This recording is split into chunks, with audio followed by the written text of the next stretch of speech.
Kalian tahu nggak kalau kita tidak hanya membawa ciri-ciri fisik atau sifat dari orang tua kita, tapi juga bisa lebih jauh ya, misalnya kayak gaya jalan, kebiasaan tidur kayak gitu-gitu. Tapi sebenarnya nggak hanya berhenti sampai situ. Ada yang bisa diturunkan dari leluhur kita, yaitu trauma. Trauma di sini yang saya lihat dari apa yang saya pelajari dari transgenerational trauma adalah kejadian yang dimaknai sebagai sesuatu yang besar, sesuatu yang sangat mengguncang. Dan ciri-ciri lainnya adalah ditutupi kayak nggak mau orang itu tahu, sulit untuk diterima, lalu kayak dijadikan rahasia keluarga, ditutupi.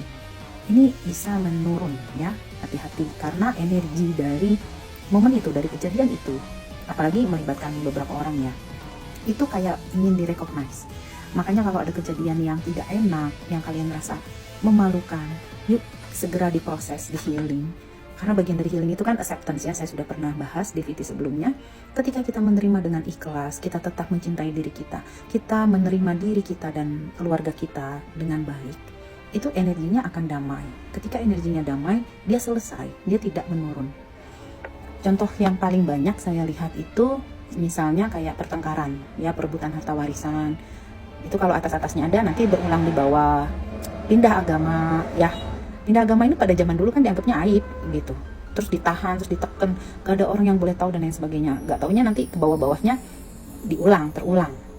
Lalu hamil di luar nikah, dan kasus-kasus misalnya pelecehan dan lain sebagainya ya, itu banyak sekali yang ketika tidak diproses, tidak healing, itu kejadian ya.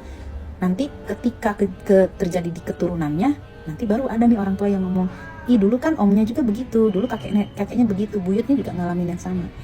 Ini memang ada teorinya, karena memang terbawa di gen kita, diturunkan. Makanya harus di healing, diproses, diterima. Dan tidak lagi, aku rasa di zaman sekarang kita merasa ini aib lah, itu aib lah, harus dirahasiakan. Diterima saja dengan ikhlas, apapun itu yang terjadi pada diri kita. Kesalahan-kesalahan itu, maafkan diri kita dan maafkan semuanya. Yuk kita healing.